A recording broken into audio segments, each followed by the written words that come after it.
ने कुछ कुछ टॉपिक्स रहंदे नहीं सी ਜਿਹੜੇ 9th ਚੈਪਟਰ ਦੇ ਆਪਾਂ ਉਹਦੇ ਬਾਰੇ ਡਿਸਕਸ ਕਰਦੇ ਆ ਜਿਵੇਂ ਵਿਰੋਧੀ ਪਾਰਟੀ ਦੀ ਭੂਮਿਕਾ। ਠੀਕ ਹੈ, ਵਿਰੋਧੀ ਪਾਰਟੀ ਦੀ ਕੀ ਭੂਮਿਕਾ ਹੁੰਦੀ ਆ ਵੀ ਇਹਦੇ ਵਿੱਚ ਰਾਜਨੀਤੀ ਦੇ ਵਿੱਚ ਲੋਕਤੰਤਰ ਦੀ ਸਫਲਤਾ ਲਈ। ਜਿਵੇਂ ਲੋਕਤੰਤਰ ਦੇ ਵਿੱਚ ਆਪਾਂ ਵਿਰੋਧੀ ਪਾਰਟੀ ਦੀ ਕੀ ਭੂਮਿਕਾ ਨਿਭਾਉਂਦੀ ਆ, ਵਿਰੋਧੀ ਪਾਰਟੀ ਦਾ ਹੋਣਾ ਬਹੁਤ ਜ਼ਰੂਰੀ ਆ। ठीक है, लोकतंत्र की सफलता लिए विरोधी पार्टी का होना बहुत जरूरी है जो हेठ लिखे काम करती है। पहला तो होंदा आलोचना।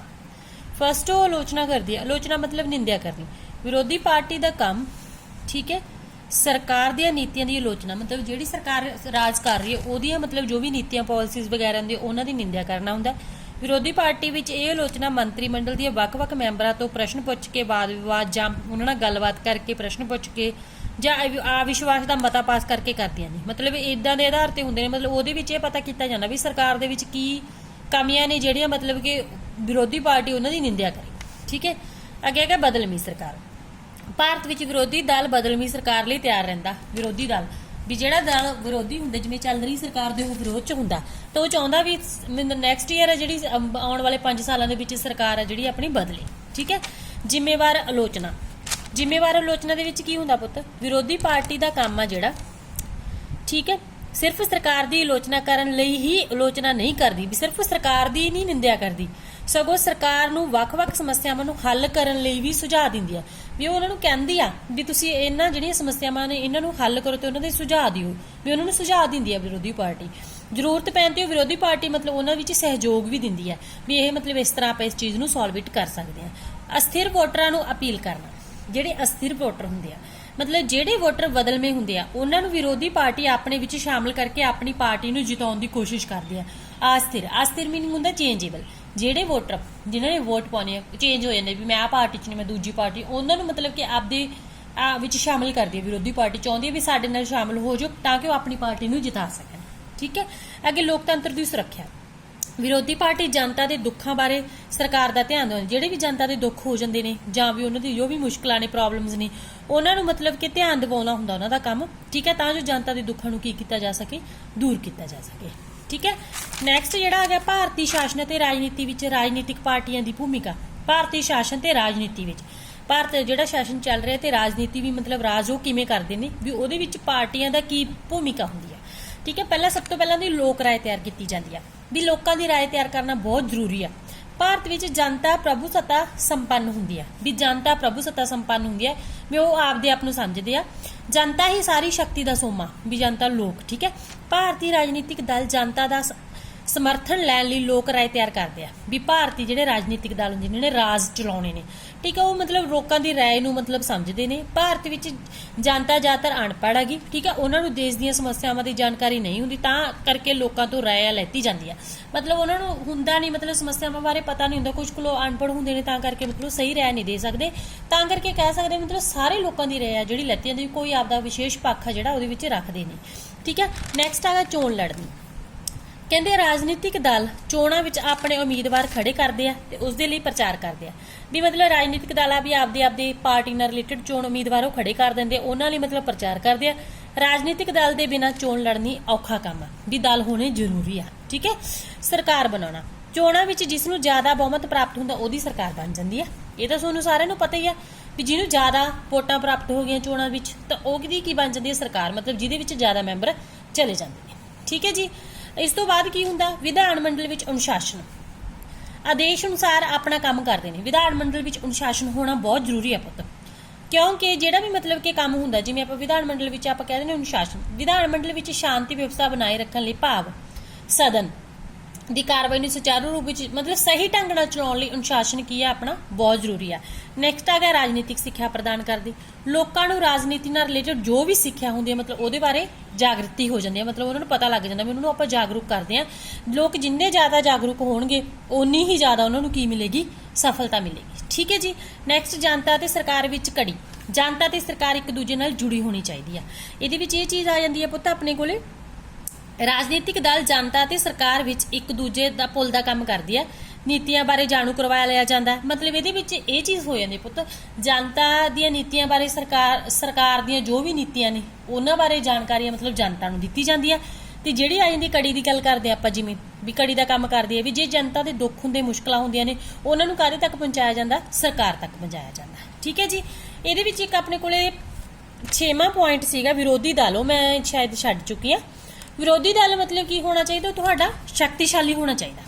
ਵਿਰੋਧੀ ਦਲ ਕੀ ਹੋਣਾ ਚਾਹੀਦਾ? ਤੁਹਾਡਾ ਸ਼ਕਤੀਸ਼ਾਲੀ ਹੋਣਾ ਚਾਹੀਦਾ, ਵੀ ਜੋ ਰਾਜਨੀਤਿਕ ਹਕੂਮਤ ਪ੍ਰਾਪਤ ਕਰਦਾ, ਸਰਕਾਰ ਬਣਾਉਂਦਾ, ਤੇ ਬਾਕੀ ਦਲ ਵਿਰੋਧੀ ਦਲ ਦੀ ਭੂਮਿਕਾ ਨਿਭਾਉਂਦੇ ਨੇ। ਵੀ ਇੱਕ ਪਾਸੇ ਆਪਾਂ ਇਹ ਕਹਿ ਦਿੰਦੇ ਵੀ ਸਰਕਾਰ ਨੇ ਮਤਲਬ ਆਪਦੀ ਸਰਕਾਰ ਜਿਹੜੀ ਬਣਾ ਲਈ, ਬਟ ਉਹਦਾ ਵਿਰੋਧੀ ਦਲ ਹੋਣਾ ਬਹੁਤ ਜ਼ਰੂਰੀ ਆ। ਵੀ ਕਿਉਂਕਿ ਜੇ ਵਿਰੋਧੀ ਦਲ ਹੋ ਜਾਊਗਾ ਵੀ ਮੈਂ ਸਰਕਾਰ ਆਪਦੀਆਂ ਮਨਮੰਦੀਆਂ ਵਗੈਰਾ ਨਹੀਂ ਕਰ ਸਕਦੀ, ਮਤਲਬ ਵਿਰੋਧੀ ਦਲ ਦੇ ਅਕੋਰਡਿੰਗ ਕੰਮ ਕਰੂ, ਵੀ ਵਿਰੋਧੀ ਦਲ ਉਹਨਾਂ ਨੂੰ ਨਿੰਦ ਨਾ ਦੇਵੇ। ਇਸ ਤਰ੍ਹਾਂ ਦੀਆਂ ਗੱਲਾਂ ਕਰਨ ਤੋਂ ਕੀ ਹੋ ਜਾਂਦਾਗਾ? ਰੁਕ ਜਾਂਦਾਗਾ। ਠੀਕ ਹੈ, ਨੈਕਸਟ ਜਿਹੜਾ ਤੁਹਾਡਾ 8th ਪੁਆਇੰਟ ਆ, ਕੇਂਦਰ ਤੇ ਰਾਜਾਂ ਵਿੱਚ ਤਾਲਮੇਲ। ਕੇਂਦਰ ਤੇ ਰਾਜਾਂ ਵਿੱਚ ਤਾਲਮੇਲ ਹੋਣਾ ਬਹੁਤ ਜ਼ਰੂਰੀ ਆ। ਠੀਕ ਹੈ, ਕੇਂਦਰ ਤੇ ਰਾਜਾਂ ਵਿੱਚ ਤਾਲਮੇਲ ਹੋਣਾ ਬਹੁਤ ਜ਼ਰੂਰੀ ਆ। ਜਿਵੇਂ ਇਹਦੇ ਵਿੱਚ ਆਪਾਂ ਕਹਿ ਸਕਦੇ ਹਾਂ, ਜਿਵੇਂ ਆਪਣੀ ਕਈ ਵਾਰ ਸਥਿਤੀ ਤਣਾਅਪੂਰਨ ਹੁੰਦੀ ਆ ਇੱਕ ਸਰਕਾਰ ਦੀ, ਤਾਂ ਕੇਂਦਰ ਮਤਲਬ ਕਿ ਰਾਜਾਂ ਵਿੱਚ ਵੀ ਤਣਾਅ ਜਿਹੜਾ ਪੈਦਾ ਹੋ ਜਾਂਦਾਗਾ, ਤਾਂ ਇਹਦੇ ਲਈ ਮਤਲਬ ਕਿ ਦੋਨਾਂ ਨੂੰ ਆਪਸ ਵਿੱਚ ਕੀ ਕਰਨਾ ਚਾਹੁੰਦਾ, ਰਲ ਮਿਲ ਕੇ ਕੰਮ ਕਰਨਾ ਚਾਹੀਦਾ, ਤਾਂ ਕਿ ਰਾਸ਼ਟਰ ਆਪਣਾ ਕੀ ਕਰੇਗਾ, ਇਹਦੇ ਨਾਲ ਉੱਨਤੀ ਕਰੇਗਾ। ਅੱਗੇ ਸਮਾਜਿਕ ਤੇ ਆਰਥਿਕ ਸੁਧਾਰ, ਕਹਿੰਦੇ ਆਪਣੇ ਕੋਲ ਜਿਹੜਾ ਸਮਾਜ ਦੀ ਗੱਲ ਕਰਦੇ ਆਪਾਂ, ਸਮਾਜ ਵਿੱਚ ਚੱਲ ਰਹੀਆਂ ਜੋ ਵੀ ਬੁਰਾਈਆਂ ਨੇ ਵੀ ਉਹਨਾਂ ਵਿੱਚ ਸੁਧਾਰ ਕਰਨਾ ਜ਼ਰੂਰੀ ਹੈ। ਜਿਵੇਂ ਦਾਜ ਪ੍ਰਥਾ ਹੋ ਗਈ, ਮਤਲਬ ਲੋਕਾਂ ਦੇ ਨਿਆਂ ਦੀ ਪਾਲਣਾ ਨਹੀਂ ਕੀਤੀ ਜਾਂਦੀ, ਉਹਨਾਂ ਨੂੰ ਸਹੀ ਅਧਿਕਾਰ ਨਹੀਂ ਦਿੱਤੇ ਜਾਂਦੇ, ਜੋ ਵੀ ਪਾਟਾਂ ਹੁੰਦੀਆਂ ਨੇ ਉਹਨਾਂ ਨੂੰ ਪੂਰਾ ਕਰਨ ਲਈ ਮਤਲਬ ਸਮਾਜ ਦੇ ਵਿੱਚ ਜੋ ਵੀ ਚੱਲ ਰਿਹਾ, ਆਰਥਿਕ ਜੋ ਪੈਸੇ ਨਾਲ ਰਿਲੇਟਡ ਕੋਈ ਵੀ ਕਮੀ ਹੈ, ਉਸ ਚੀਜ਼ ਨੂੰ ਕੀ ਕਰਨਾ ਚਾਹੀਦਾ, ਪੂਰਾ ਕਰਨਾ ਚਾਹੀਦਾ। ਮਤਲਬ ਉਹਦੇ ਵਿੱਚ ਮਤਲਬ ਇਹਨਾਂ ਨੂੰ ਸੁਧਾਰ ਕਰਨਾ ਚਾਹੀਦਾ। ਜਿਵੇਂ ਦਹੇਜ ਪ੍ਰਥਾ ਚੱਲਦੀ ਆ ਜਾਂ ਛੂਤ-ਛਾਤ ਦੇ ਰੋਗ ਹੁੰਦੇ ਨੇ, ਇਹਨਾਂ ਦਾ ਖਾਤਮਾ ਕਰਕੇ ਉਹਨਾਂ ਵਿੱਚ ਕੀ ਕਰਨਾ ਚਾਹੀਦਾ, ਸੁਧਾਰ ਲਿਆਉਣਾ ਚਾਹੀਦਾ। ਠੀਕ ਹੈ ਜੀ, ਨੈਕਸਟ ਹੈਗਾ ਪੁੱਤ ਆਪਣੇ ਕੋਲੇ ਚੋਣ ਰਾਜਨੀਤੀ, ਵੀ ਚੋਣ ਆਪਾਂ ਕਿਵੇਂ ਕਰਦੇ ਆ। ਠੀਕ ਹੈ ਜੀ, ਜਿਹੜੀ ਚੋਣ ਆ ਇੱਕ ਅਜਿਹਾ ਸਾਧਨ ਹੈ ਜਿਸ ਦੁਆਰਾ ਵਿਅਕਤੀ ਆਪਣੀ ਇੱਛਾ ਦਾ ਪ੍ਰਗਟਾਵਾ ਕਰਦਾ। ਇਹ ਇੱਕ ਅਜਿਹਾ ਸਾਧਨ ਹੋਗਾ ਪੁੱਤ ਜਿਹਦੇ ਵਿੱਚ ਵਿਅਕਤੀ ਆਪਦੀ ਇੱਛਾ ਦਾ ਪ੍ਰਗਟਾਵਾ ਕਰਦਾ, ਆਪਣੀ ਪਸੰਦ ਦੇ ਪ੍ਰਤੀਨਿਧ ਚੁਣ ਪਾਉਂਦਾ, ਵੀ ਆਪਦੀ ਪਸੰਦ ਦੇ ਅਕੋਰਡਿੰਗ ਉਹਦੇ ਪ੍ਰਤੀਨਿਧ ਚੁਣਦਾ। ਲੋਕਤੰਤਰ ਦੇਸ਼ਾਂ ਦੀ ਤਰ੍ਹਾਂ ਭਾਰਤ ਵਿੱਚ ਵੀ ਚੋਣਾਂ ਨੂੰ ਵਿਸ਼ੇਸ਼ ਮਹੱਤਵ ਦਿੱਤਾ ਗਿਆ, ਵੀ ਹਰ ਇੱਕ ਥਾਂ ਤੇ। ਸੰਵਿਧਾਨ ਦੇ 15ਵੇਂ ਭਾਗ ਵਿੱਚ ਧਾਰਾ 324 ਤੋਂ ਲੈ ਕੇ 329 ਤੱਕ ਚੋਣਾਂ ਦੇ ਸਬੰਧ ਵਿੱਚ ਕੁਝ ਮਹੱਤਵਪੂਰਨ ਵਿਵਸਥਾਵਾਂ ਕੀਤੀਆਂ ਗਈਆਂ ਸੀਗੀਆਂ, ਜਿਹਦੇ ਵਿੱਚ ਕੀ ਕਿਹਾ ਸੀ, ਧਾਰਾ 324 ਦੀ ਵਿਵਸਥਾ ਕੀਤੀ ਗਈ ਹੈ ਕਿ ਸੰਸਦ, ਰਾਜ ਵਿਧਾਨ ਸਭਾਵਾਂ ਲਾ ਲਓ, ਰਾਸ਼ਟਰਪਤੀ ਲਾ ਲਓ, ਉਪ ਰਾਸ਼ਟਰਪਤੀ ਲਾ ਲਓ, ਦੀ ਚੋਣ ਕਰਾਉਣ ਅਤੇ ਵੋਟਰ ਸੂਚੀਆਂ ਤਿਆਰ ਕਰਨ ਦੇ ਸਬੰਧ ਵਿੱਚ ਉਹਦਾ ਨਿਰੀਖਣ ਕਰਨਾ, ਨਿਰਦੇਸ਼ਨ ਉਹਨੂੰ ਕਿਵੇਂ ਪੇਸ਼ ਕਰਨਾ, ਉਹਨੂੰ ਕਿਵੇਂ ਕੰਟਰੋਲ ਕਰਨਾ, ਇਹ ਅਧਿਕਾਰ ਚੋਣ ਕਮਿਸ਼ਨ ਕੋਲ ਹੋਵੇਗਾ। ਇਹ ਸਾਰਾ ਕੰਮ ਚੋਣ ਰਾਜਨੀਤੀ ਦੇ ਵਿੱਚ ਹੁੰਦਾਗਾ। ਅੱਗੇ ਭਾਰਤ ਵਿੱਚ ਚੋਣਾਂ ਦੀ ਮਹੱਤਤਾ, ਠੀਕ ਹੈ, ਕਿਉਂ ਜ਼ਰੂਰੀ ਆ, ਭਾਰਤ ਵਿੱਚ ਜਿਹੜੀ ਚੋਣਾਂ ਦੀ ਮਹੱਤਤਾ ਕਿਉਂ ਜ਼ਰੂਰੀ ਆ। ਠੀਕ ਹੈ ਜੀ, ਲੋਕਾਂ ਨੂੰ ਆਪਣੀ ਪਸੰਦ ਦੇ ਸ਼ਾਸਕ ਚੁਣਨ ਦਾ ਮੌਕਾ ਮਿਲਦਾ ਇੱਕ ਤਾਂ, ਇਸ ਦੁਆਰਾ ਲੋਕ ਆਪਣੀ ਪਸੰਦ ਦੀ ਸਰਕਾਰ ਚੁਣ ਪਾਉਂਦੇ ਨੇ। ਠੀਕ ਹੈ, ਇਹ ਤਾਂ ਤੁਹਾਨੂੰ ਸਾਰਿਆਂ ਨੂੰ ਪਤਾ ਹੀ ਆ। ਜਿਵੇਂ ਆਪਾਂ ਕਹਿ ਸਕਦੇ ਹਾਂ ਵੀ ਜੇ ਲੋਕਾਂ ਦੀ ਪਸੰਦ ਦੇ ਸ਼ਾਸਕ ਚੁਣਨ ਦਾ ਮੌਕਾ ਮਿਲ ਜਾਂਦਾ ਉਹਨਾਂ ਨੂੰ, ਵੀ ਮਤਲਬ ਲੋਕ ਆਪਣੀ ਪਸੰਦ ਦੀ ਸਰਕਾਰ ਚੁਣ ਲੈਂਦੇ, ਵੀ ਉਹਨਾਂ ਨੂੰ ਪਤਾ ਹੁੰਦਾ ਵੀ ਸਾਡੇ ਲਈ ਕਿਹੜਾ ਬੈਸਟ ਹੈ ਕਿਹੜਾ ਨਹੀਂ ਬੈਸਟ, ਤਾਂ ਉਹ ਆਪਣੇ ਅਕੋਰਡਿੰਗ ਆਪਣਾ ਪ੍ਰਤੀਨਿਧ ਜਿਹੜਾ ਚੁਣ ਲੈਂਦੇ ਨੇ। ਠੀਕ ਹੈ, ਚੋਣਾਂ ਸਰਕਾਰ ਨੂੰ ਬਦਲਣ ਦਾ ਮੌਕਾ ਪ੍ਰਦਾਨ ਮਿਲ ਜਾਂਦਾ ਜੇ ਆਪਾਂ ਚੋਣਾਂ ਕਰਵਾਉਣੇ ਆ। ਠੀਕ ਹੈ ਜੀ, ਜਿਹਦੇ ਨਾਲ ਆਪਣੀ ਸਰਕਾਰ ਕੀ ਹੋ ਜਾਂਦੀ ਆ, ਬਦਲ ਜਾਂਦੀ ਆ। ਆਪਣੀਆਂ ਚੋਣਾਂ ਜਿਹੜੀਆਂ ਆਪਣੀਆਂ 5 ਸਾਲਾਂ ਬਾਅਦ ਹੁੰਦੀਆਂ, ਇਹ ਤਾਂ ਆਪਾਂ ਨੂੰ ਪਤਾ ਹੀ ਆ ਵੀ 5 ਸਾਲਾਂ ਬਾਅਦ ਜਿਹੜੀਆਂ ਚੋਣਾਂ ਵੋਟਾਂ ਦਾ ਮਤਲਬ ਕਿ ਦੌਰ ਚਲਾਇਆ ਜਾਂਦਾ, ਵੀ ਵੋਟਾਂ ਕਰਵਾਈਆਂ ਜਾਂਦੀਆਂ ਨੇ। ਠੀਕ ਹੈ ਜੀ, ਬਟ ਜੇ ਨਾ ਵੀ ਕਈ ਵਾਰ ਆਪਣੇ ਕੋਲ ਸਰਕਾਰ ਵਧੀਆ ਨਹੀਂ ਹੈਗੀ, ਵੀ ਪਸੰਦ ਨਹੀਂ ਆ, ਤਾਂ ਆਪਾਂ ਨੂੰ ਉੱਥੇ ਮੌਕਾ ਮਿਲ ਜਾਂਦਾ ਵੀ ਆਪਾਂ ਜਿਹੜੀ ਸਰਕਾਰ ਆ ਚੇਂਜ ਕਰ ਸਕਦੇ ਆ। ਠੀਕ ਹੈ ਜੀ, ਜਿਵੇਂ 1977 ਲਾ ਲਓ, 1980 ਲਾ ਲਓ, 1999 ਲਾ ਲਓ। ਠੀਕ ਹੈ, 2004 2014 ਦੀਆਂ ਲੋਕ ਸਭਾ ਦੇ ਚੋਣਾਂ ਵਿੱਚ ਲੋਕਾਂ ਨੇ ਸਰਕਾਰ ਨੂੰ ਬਦਲਿਆ ਸੀ, ਵੀ ਇਹਦੇ ਵਿੱਚ ਹਰ ਇੱਕ ਲੈਵਲ ਦੇ ਵਿੱਚ ਸਰਕਾਰ ਆ ਜਿਹੜੀ ਬਦਲ ਕੇ ਆਈ ਆ।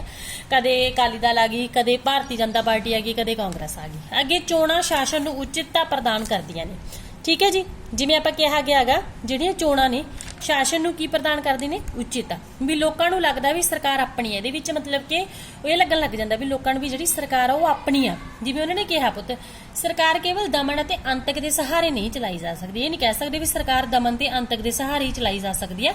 ਠੀਕ ਹੈ, ਸ਼ਾਸਨ ਕੋਲ ਉਚਿਤਤਾ ਦਾ ਗੁਣ ਹੋਣਾ ਵੀ ਜ਼ਰੂਰੀ ਆ, ਵੀ ਇਹ ਨਹੀਂ ਕਹਿ ਸਕਦੇ ਆਪਾਂ ਕਿਸੇ ਤੇ ਅਧਿਕਾਰ ਥੋਪ ਤੇ ਵੀ ਆਹੀ ਕੰਮ ਐਂ ਕਰਨਾ, ਵੀ ਉਹਨਾਂ ਕੋਲੇ ਗੁਣ ਹੋਣੇ ਵੀ ਜ਼ਰੂਰੀ ਆ ਸ਼ਾਸਨ ਕੋਲੇ। ਜਿਵੇਂ ਕਿਹਾ ਗਿਆ ਵੀ ਜਿਵੇਂ ਨਿਯਮਿਤ ਸਮੇਂ ਵਿੱਚ ਕਰਵਾਈਆਂ ਚੋਣਾਂ ਲੋਕਾਂ ਨੂੰ ਉਚਿਤਤਾ ਪ੍ਰਦਾਨ ਕਰਦੀਆਂ ਤੇ ਲੋਕ ਮਹਿਸੂਸ ਕਰਦੇ ਕਿ ਸਰਕਾਰ ਉਹਨਾਂ ਦੀ ਆਪਣੀ ਆ, ਵੀ ਜਿਵੇਂ ਆਪਾਂ ਸਮੇਂ ਬਾਅਦ ਚੇਂਜ ਕਰ ਲੈਣੀ ਸਰਕਾਰ। ਠੀਕ ਹੈ, ਤਾਂ ਉਹਨਾਂ ਨੂੰ ਲੱਗਣ ਲੱਗ ਜਾਂਦਾ ਵੀ ਇਹ ਸਰਕਾਰ ਆਪਣੀ ਹੈਗੀ। ਠੀਕ ਹੈ, ਲੋਕ ਸ਼ਾਸਕਾਂ ਉੱਤੇ ਕੰਟਰੋਲ ਰੱਖ ਪਾਉਂਦੇ ਨੇ। ਇਹਦੇ ਵਿੱਚ ਇਹ ਕੀ ਹੈ ਗਿਆ ਵਾ ਵੀ ਜਿਹੜੇ ਲੋਕ ਸ਼ਾਸਕਾਂ ਉੱਤੇ ਕੰਟਰੋਲ ਰੱਖ ਪਾਉਂਦੇ ਨੇ, ਵੀ ਉਹਨਾਂ ਨੂੰ ਪਤਾ ਲੱਗ ਜਾਂਦਾ ਵੀ ਆਪਾਂ ਕਿਵੇਂ ਕੰਟਰੋਲ ਕਰਨਾ। ਕਹਿੰਦੇ ਸਫਲ ਉਮੀਦਵਾਰਾਂ ਨੂੰ ਅਗਲੀਆਂ ਚੋਣਾਂ ਵਿੱਚ ਲੋਕਾਂ ਕੋਲੋਂ ਦੁਬਾਰਾ ਵੋਟ ਪ੍ਰਾਪਤ ਕਰਨੇ ਪੈਂਦੇ ਨੇ। ਵੀ ਜਿਹੜੇ ਸਫਲ ਉਮੀਦਵਾਰ ਹੁੰਦੇ ਵੀ ਉਹਨਾਂ ਨੂੰ ਐਂ ਲੱਗਦਾ ਹੁੰਦਾ ਵੀ ਅਸੀਂ ਵੀ ਅਗਲੀਆਂ ਵੋਟਾਂ ਵੀ ਉਹ ਵੀ ਸਾਨੂੰ ਪਾਉਣਗੇ ਲੋਕ, ਤਾਂ ਉਹ ਦੇਖਦੇ ਨੇ ਵੀ ਸਮੇਂ-ਸਮੇਂ ਤੇ ਲੋਕਾਂ ਨੂੰ ਆਪਣੀਆਂ ਪ੍ਰਾਪਤੀਆਂ ਬਾਰੇ ਦੱਸਣਾ ਪੈਂਦਾ। ਠੀਕ ਹੈ ਜੀ, ਜਿਹਦੇ ਨਾਲ ਮਤਲਬ ਉਹਨਾਂ ਵਿੱਚ ਕਈ ਵਾਰੀ ਇਹ ਚੀਜ਼ ਹੁੰਦੀ ਹੈ, ਵੋਟਰ ਉਹਨਾਂ ਨੂੰ ਕਈ ਵਾਰੀ ਅਗਲੇ ਸਾਲ ਵੋਟਾਂ ਦੇਣਗੇ, ਕਈ ਵਾਰ ਨਹੀਂ ਦੇਣਗੇ, ਉਹਨਾਂ ਨੂੰ ਡਰ ਬਣਿਆ ਰਹਿੰਦਾ ਵੀ ਇਸ ਤਰ੍ਹਾਂ ਮਤਲਬ ਲੋਕ ਵੀ ਸ਼ਾਸਕਾਂ ਉੱਤੇ ਕੰਟਰੋਲ ਰੱਖ ਪਾਉਂਦੇ ਨੇ, ਵੀ ਡਰ ਰਹਿੰਦਾ ਵੀ ਸਾਨੂੰ ਅਗਲੀ ਵਾਰ ਇਹਨਾਂ ਨੇ ਵੋਟ ਆ ਜਿਹੜੀ ਨਹੀਂ ਦੇਣੀ। ਨੈਕਸਟ ਹੈਗਾ ਚੋਣਾਂ ਸਰਕਾਰ ਨੂੰ ਲੋਕਤੰਤਰੀ ਸਰੂਪ ਵੀ ਪ੍ਰਦਾਨ ਕਰਦੀਆਂ ਨੇ। ਠੀਕ ਹੈ ਜੀ, ਲੋਕਤੰਤਰੀ ਸਰੂਪ ਦਿੰਦੀਆਂ ਨੇ। ਜਿਵੇਂ ਆਪਾਂ ਕਹਿ ਸਕਦੇ ਹਾਂ ਵੀ ਇਹਦੇ ਵਿੱਚ ਕੀ ਹੁੰਦਾ ਕਿ ਲੋੜ ਪੈਣ ਤੇ ਸਰਕਾਰ ਨੂੰ ਬਦਲਣ ਦਾ ਮੌਕਾ ਮਿਲ ਜਾਂਦਾ ਗਾ, ਤਾਂ ਕਰਕੇ ਮਤਲਬ ਇਹ ਵੀ ਲੋਕਤੰਤਰੀ ਸਰੂਪ ਆ ਜਿਹੜਾ ਪ੍ਰਦਾਨ ਕਰਦੀਆਂ, ਜਿਸ ਨਾਲ ਲੋਕਾਂ ਵਿੱਚ ਸਵੈ-ਮਾਨ ਦੀ ਭਾਵਨਾ ਆ ਜਾਂਦੀ ਹੈ, ਆਪਦੇ ਆਪ ਦੀ ਭਾਵਨਾ ਕ੍ਰੀਏਟ ਹੋ ਜਾਂਦੀ, ਸੈਲਫ ਕੌਨਫੀਡੈਂਸ ਆ ਜਾਂਦਾ। ਚੋਣਾਂ ਮੁੱਦੇ ਉਭਾਰਦੀਆਂ ਨੇ। ਠੀਕ ਹੈ ਜੀ, ਮੁੱਦੇ ਮਤਲਬ ਕਿ ਜਿਵੇਂ ਆਪਣੀਆਂ ਕੋਈ ਮੁਸ਼ਕਲਾਂ ਹੁੰਦੀਆਂ ਨੇ, ਠੀਕ ਹੈ, ਉਹਨਾਂ ਦੀਆਂ ਮਤਲਬ ਕਿ ਕੁਝ ਮੁੱਦੇ ਹੁੰਦੇ ਨੇ, ਸਮੇਂ-ਸਮੇਂ ਰਾਜਨੀਤਿਕ ਦਲਾਂ ਦੁਆਰਾ ਰਾਸ਼ਟਰ ਦੇ ਸਾਹਮਣੇ ਕੁਝ ਮੁੱਦੇ ਆਉਂਦੇ, ਉਹਨਾਂ ਦੀ ਪ੍ਰਵਾਨਗੀ ਪ੍ਰਾਪਤ ਕੀਤੀ ਜਾਂਦੀ ਹੈ, ਵੀ ਇਹ ਪ੍ਰਾਪਤ ਹੋ ਜਾਂਦੀਆਂ ਨੇ ਚੋਣਾਂ ਦੇ ਦੁਆਰਾ, ਮਤਲਬ ਕਿ ਉਹ ਆਪਦੇ ਮੁੱਦਿਆਂ ਨੂੰ ਸੁਧਾਰ ਲੈਂਦੇ ਨੇ। ਠੀਕ ਹੈ, ਕ੍ਰਾਂਤੀ ਦੀਆਂ ਸੰਭਾਵਨਾਵਾਂ ਘੱਟ ਹੋ ਜਾਂਦੀਆਂ ਨੇ।